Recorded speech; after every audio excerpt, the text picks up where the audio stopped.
जिसको मारना हो आके मार दो। बाहरी गुंडे और भीतरी नायक के बीच की लड़ाई है। जनता मेरे लिए भगवान है और उसकी मदद मरते दम तक करूं। मेरे किसी से निजी झगड़े नहीं है, मैं किसी की निजी जिंदगी में नहीं जाता हूं। सरकार चाहती है कि पप्पू यादव खत्म हो, मैं सरकार से अब भीख नहीं मांगू।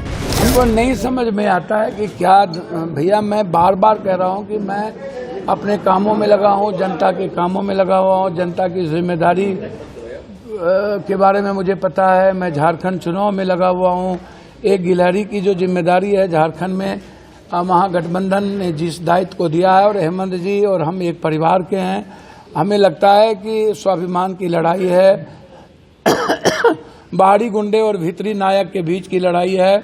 बाहरी लोग कब्जा करना चाहते हैं, जैसे छत्तीसगढ़ और उड़ीसा में कब्जा किए हैं। यहाँ जल जंगल जमीन पर कब्जा की बात है।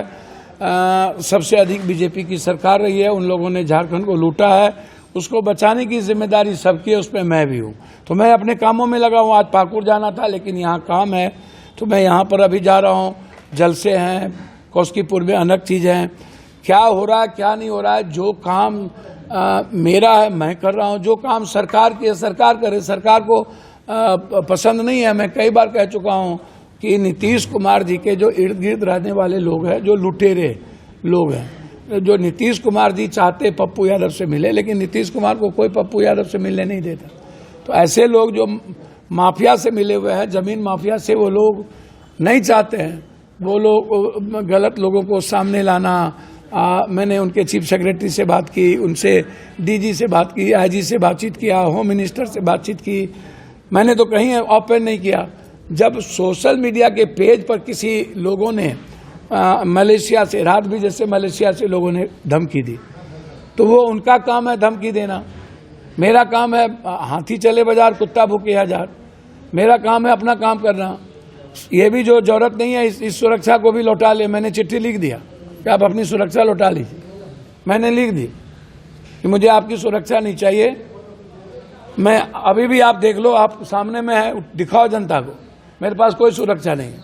जिसको मारना हो आके मार दो, लेकिन सच्चाई के रास्ते नहीं हटूंगा। सदन और सदन के बाहर जो आम लोगों की जिम्मेदारी हमको दी गई है वो काम करूंगा।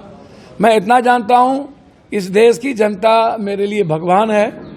इंसान नहीं मानता हूं, भगवान मानता हूं, और उसके जस्टिस के लिए मैं कुछ भी करूंगा और उसकी मदद मरते दम तक करूंगा। ये 3 फिलॉसफी मेरी है, और उसमें जिसको मारना हो, मेरे किसी से निजी झगड़े नहीं है, मैं किसी की निजी जिंदगी में नहीं जाता हूं।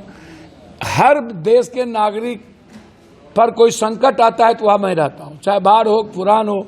जो लोग आलोचना पार्टी के नाम पर करते हैं, गाली गलौज करते हैं, हम उनसे हाथ जोड़ के आग्रह करेंगे, सोशल मीडिया के कुछ लोगों से, यूट्यूबर्स, आप अपना काम करिए ना, आप अपनी बात करिए। हमको गाली गलौज देके क्या फायदा? हमारे साथ अपनी दुकान क्यों चलाना चाहते? आपको फोन भी आया था क्या? आता रहता। पूरे देश से हमेशा, आज से थोड़ी फोन आ रहा है। बचपने से हमको मारने की धमकी मिल रही है। सर, सबसे महत्वपूर्ण, हम कहाँ बाप बाप करते हैं? सर, महत्वपूर्ण बात यह है कि लॉरेंस बिश्नोई जेल के अंदर मुझको नहीं पता है कौन जेल से कैसे ऑपरेट हो रहा है, कौन प्राणी है ये। तो भैया भिंडर वाला कैसे ऑपरेट होता था, दुनिया में कौन कैसे होता था, सरकार ना समझेगी। मुझे जो कोई मतलब है ही नहीं किसके साथ सरकार है किसके साथ नहीं है। इतनी बड़ी बड़ी घटना घटी, जब भी घटना घटती है, यहाँ पर अभी बाढ़ आया तो हम थे, या दारू में मरे तो हम थे। जब कोई घटना घट जाती है तो सुबह 5 बजे हम पहुँच जाते हैं। तो कोई एक बात तो है नहीं। तो हमें जो लगता है वो मैं सच्चाई के साथ करता हूं। आपको मिर्ची लगे तो मैं क्या करूं?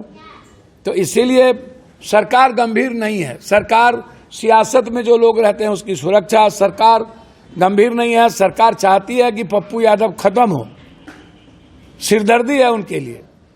तो सरकार जाने, मैं सरकार से अब भीख नहीं मांगूंगा।